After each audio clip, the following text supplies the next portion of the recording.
Welcome to the May Day edition of the Kafui Day Show. My name is Kafui Day. Happy International Workers' Day to you. Happy May Day to you, dedicated to all hard-working workers all around the world. This is your day, the day where we celebrate those who have the responsibility of putting food on the table of their families, working hard to make sure that those who they are responsible for do not lack anything at all. Saluting all workers around the world for all the great things that you do for all of us. Today's show is dedicated to workers. And my guest today doesn't only do one job, he does two jobs. And so in the day, he is a physician, and at night, he is a musician. So doctor by day, singer after sunset. And he will be telling us what it's like to balance these two different professions. Or are they similar in some way, shape, or form?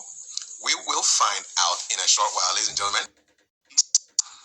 May Day edition of the Coffee Day Show. It's a real pleasure of mine to bring on to the show, talk about his career and the kind of work he does. The one only Knii Lante. Knii, happy May Day to you, man. Yes, I hear you loud and clear. Beautiful.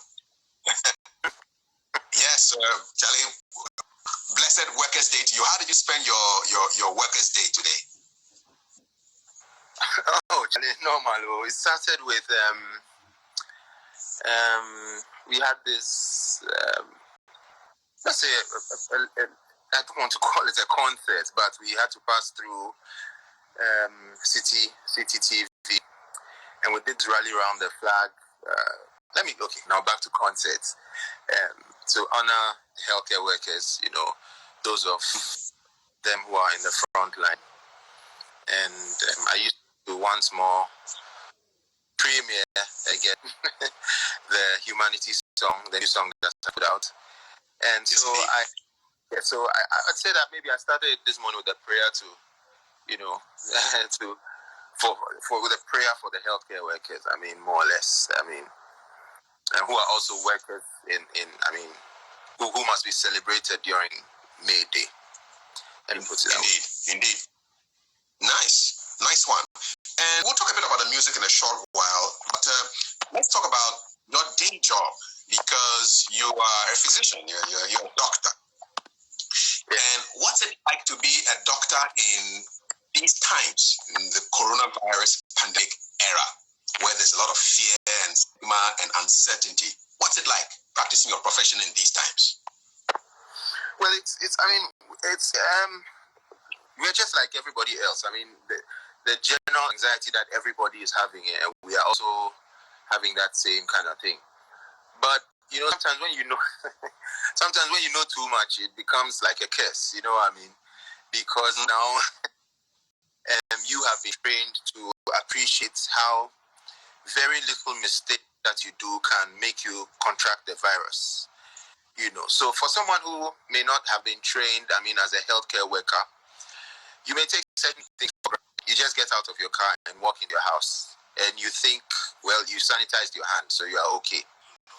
But for healthcare workers, we consider very little things like, could my car keys have been infected? Could my phones have been infected? Are my shoes infected? Did I sit down in the bank and maybe my elbow rubbed some seats, the armrest or something, and probably got some viruses onto my elbow and things like that. So for us, we think a little bit deeper, into the dangers, and so it makes your anxiety levels crazier. And then also, when everybody is sort of trying to isolate and stay away from places where you may most likely find someone who's infected, we are going to the hospitals, and practicing and seeing people whose immunities are low, people who have medical reasons why they could contract a severer form of COVID or contract even COVID easily. So that also makes it more risky for us in these times, Yeah, I mean, you close work and you are going home and you are afraid that you are carrying the virus. You may go and give it to your wife, your girlfriend, your boyfriend, your mom, your dad. If they are alive, they'll probably be older. They'll be like maybe 50, 60. And then that's the age group which is more vulnerable to severe disease, severe forms of coronavirus infection and stuff.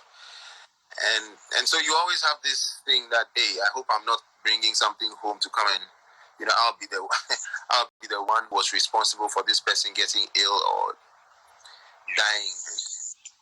It's really hard. But yeah, that's a lot. That's a lot. That's a kind of heavy load to be carrying on your head, and you have a song like that, heavy load. It's a heavy load to carry. I mean, how do you de-stress from all this, the stress of being a physician, a doctor? I think basically it's the music. That's really all I like. That's really what I like doing in my spare time. So when I get home and I relax, the next thing I do is maybe grab a guitar and then start writing, and then I have a lot of musical works that we're working on, which will be coming out quite soon. So I have to do my homework on those ones as well. So that's how I usually distress. Indeed. I used to watch television and news, but Charlie, these days the news is all filled with coronavirus things. So I think that's the wrong place to go now. So it's more of playing the music and then, watching some musicals and generally calling you and people like you and things and having debates and always arguing and yeah. And it's time for a disclosure here, because Knii Lante used to be my neighbor way back in 1987 when we were in secondary school, and so we shared a wall. Yeah, so he was my neighbor from way back, and in school too, we're friends. Let's talk about the music, because we know that it's you do two jobs. In the daytime, generally you are a doctor, and then in the evenings or when you're not being a doctor, you're a musician. Yeah. Where has this music taken you? Where you've been surprised and you've been thinking, "Wow, I'm here." Well, I mean, I guess my whole life, I mean, Jamaica was one of the places I really liked. I'd always liked to visit, and then music took me there. And I ended up recording there at a point, and then I ended up playing at Rebel Salute and making a lot of Jamaican friends. So that was one, And then, I mean, sometimes you play music and you put it out there, and then you get a very interesting WhatsApp response from a big man, And I mean, under normal circumstances, you'd never be, on the call list of such a person, or so that is like, yeah, I mean, it's real. I mean, what else? That your talent may make you stand before, kings and queens and things. Exactly. So I've had quite a number of those experiences, It's all music. Great stuff. And talking about the music, we can't just be chatting with you without hearing you do something for us. So somebody was asking about humanity and said they saw you today on City TV and they liked your performance. Yeah. And so, yeah, if you can sing a little bit of humanity for us and then tell us the whole inspiration behind humanity. So a cappella would be nice. Oh, okay. Then you know what I would do. Wait. Just give me like some 30 seconds. Make I just try. All right. Something. Okay, so let me just let you know that in case you just joined us, this is the Knii Day Show, May Day edition, Workers' Day edition. We're celebrating hardworking workers all around the world, and I have a man here who straddles the world of medicine and music, doctor by day, singer after sunset. His name is Knii Lante, and he has a new song out called Humanity, which he's going to sing a little bit of and tell us why this song is in the system right now. Take it away, Knii. Okay. I'm watching the news, yeah. Workers on the front line. Honor, respect to you, yeah. For us, your lives are sacrificed. Overstretched and tired. COVID cases multiplied. Gave us so much memories. Like butterflies, you came and went in dangerous time. You still fly, trying to save lives while your lives are jeopardized. No supplies, yet you risk your life. You're so amazing, how you don't ever stop trying. Salute, you're the best of humanity. You're the heroes of our time, the best of humanity. Ooh, salutes, yeah. You're the best of humanity, yeah. You're the heroes of our time, the best of humanity, yeah. The best of humanity.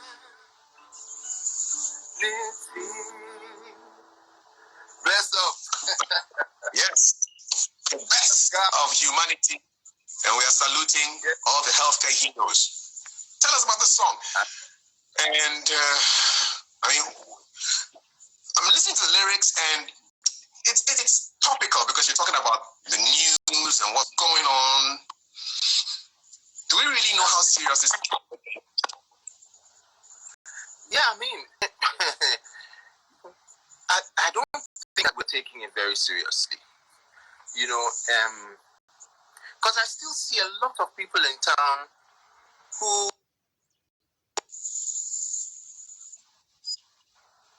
they are only social distancing or socially distancing or wearing a mask because they've been told to do so. Because the moment someone JI from them top, no, they come out the mask. You understand? Or the moment they're looking, they just some high five and they are holding each other and standing and chatting and stuff like that. So for me, it's like they really don't. Either they don't believe the thing, or for some reason, maybe they think it won't happen here. You know, it won't happen. So maybe God is on our side, or the weather, or something, or we have some immunity or something. We are all hoping for that. We are all hoping for that. But these things, it's always better to err on the side of caution, you know, than to take for granted. And then when it hits you, you know, then you may be the one who have a fatal case. And it's all over. I mean, everywhere I go, you see people wear the mask and then they remove their mask and put on another and say this one is more comfortable. The looser one, more space around it. They prefer to wear that one and say, oh, this one is more comfortable, you know, so make our way. Defeating the purpose. Pardon? Defeating the purpose of the mask. Exactly. It means they don't understand really why they wear the mask. You know, in these things, you don't look for the comfortable option. No, you look for the one that seals your face completely. You know, and doesn't have any place where the virus can enter from. You know, so if people are, and then what the thing I'm feeling, and then they drop it off. You know, that's the same thing the healthcare workers go through. I mean, you have to wear this thing. You just imagine if you're on the COVID ward, you probably have to wear this thing from morning to evening. And you know, with goggles, tight-fitting goggles, and some, you know, like almost rubber and has a lot of heat and stuff in it. You know, so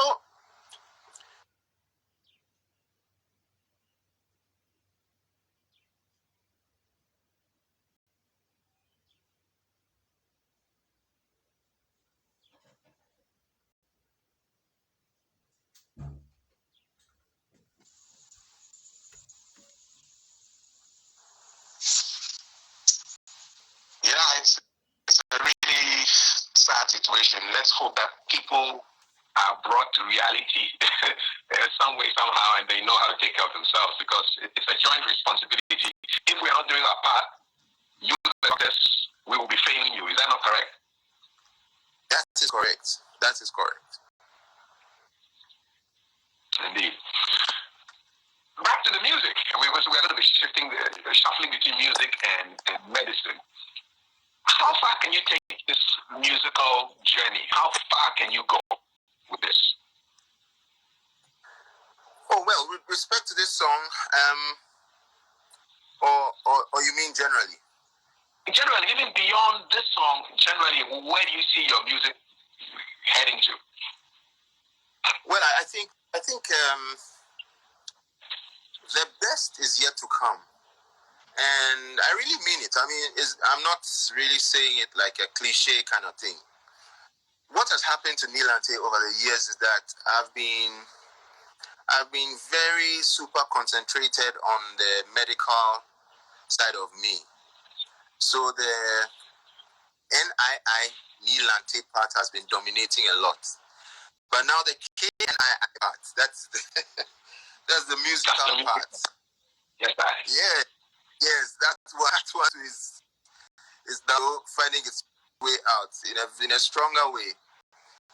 And this year, actually, 2020 was supposed to be a year in which I was going to drop a whole lot of very, very solid bangs, but John know all things best.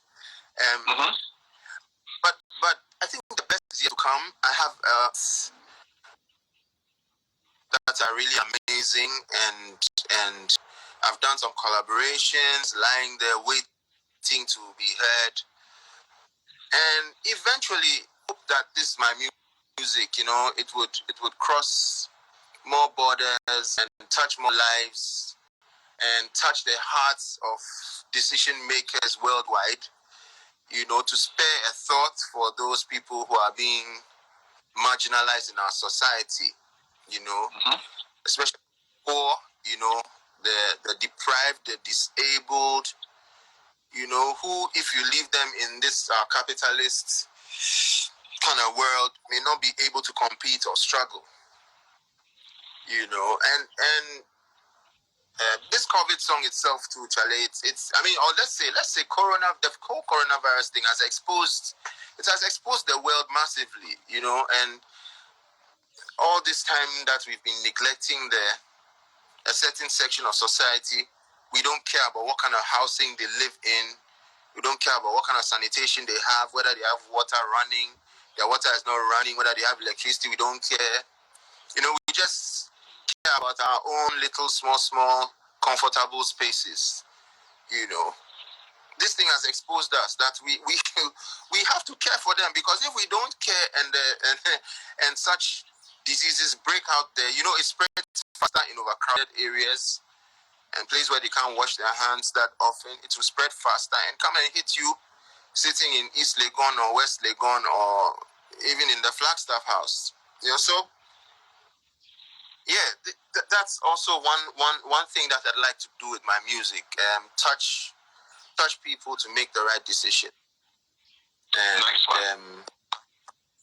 Also push for African unity. That is really something that's always been on my mind. African unity and self-reliance. It can be done. It can be done, because, like one of the members of my team was pointing out to me the other time, in Senegal right now, people are able to manufacture test kits for the COVID infection, for the coronavirus infection. They are manufacturing ventilators. Here, Ghana, we are also manufacturing ventilators.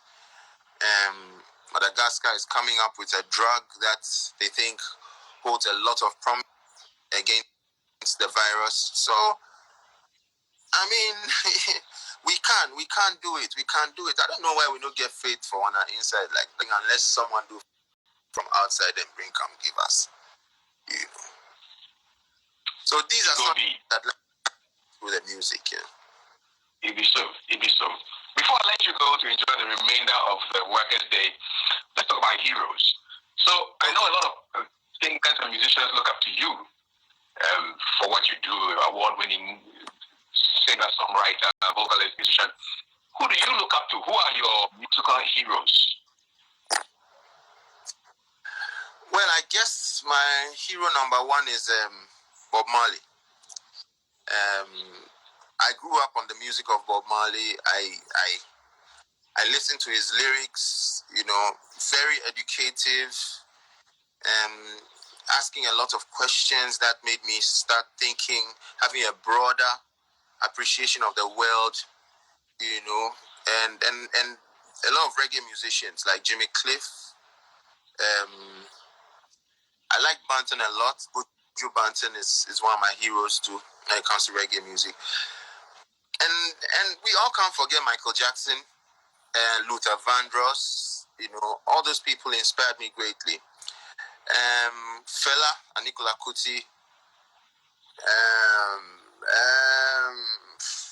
Wulome, Osibisa. The pace setters. Indeed. Yeah. Now, let me flip the question. Now, we've talked about musical heroes. Who are your medical heroes? The people in the other side of your life. The doctors you look up to, man. Well, I really haven't thought about that, and I've not been asked that in an interview before. You be bad guy. But anyway, I must always find something new about somebody when I interview him, or her. So yeah, who are your medical heroes, man? Yes, my tutors and my profs, in medical school and as I was practicing medicine in Kolebu, and then some of my colleagues also at the Trust Hospital. I mean, it's difficult to put it, but Professor Mate Kole is someone I'd like to mention. Professor Mate Kole, Prof. Usu, those guys were hard guys. Fun memories now, but the time they were grilling you, it was not fun, but now the memories are fun, right? I tell you, we used to see them and go somewhere else, past some other side of the world. Evasive action. But most it's an interesting one. Now they're all colleagues. That's the thing about getting trained. When you get there, then you're now all colleagues. We just give thanks for them. We give thanks for them all the time. So, Knii Lante, I've enjoyed this conversation. I want you to leave us with your Workers' Day message, your May message to the world. Well, I'd like to say that let's try and create a society based more on equal opportunity, and let's try and create a society that exploits workers less or doesn't exploit workers at all, so that we give them what is due them. They are due. The amount of man hours they put into the work, let's make sure that they are paid whatever they are really due. And that is not all the time that, all these managers and things will take big money. And then you go find out, say, workers who work from morning till night take something very small home. I don't think it's a fair society. And I'd also like to leave a message to all the healthcare workers all around the world. The healthcare workers, the heroes in the fight against the infection, the coronavirus infection. I'd like to leave them the message that, look, guys, we appreciate you. We love you. We pray for you every time. And we give you big ups, and we'll never, ever forget 2020 as far as what you've done for us is concerned. A message of peace and love from a doctor to his fellow colleagues in the front line, and not just a doctor, but doctor/singer. And it's on the singing note that I want to end this conversation. You talked about Bob Marley. Please, if you can just sing one of his songs, a cappella, it would be nice. Just one of the lines as we close this show out. Yeah, man. Okay, so let's see. Maybe okay, because it's May Day. Let me sing more of a revolutionary song, you know. So everybody knows this one. So shall I make you join, you know? Yes, it's nicer when that. Right Old pirates, yes, they robbed I, sold I to the merchant ships. Minutes after they took I from the bottomless pit. But my hand was made strong by the hands of Jah Almighty. We forward in this generation triumphantly. Won't you help to sing these songs of freedom? They're all I ever had. Oh, redemption songs, redemption songs. Another song of freedom, another song of freedom. Bless. Thank you very much. And that was Knii Lante on the International Workers' Day edition of the Coffee Day Show. God bless.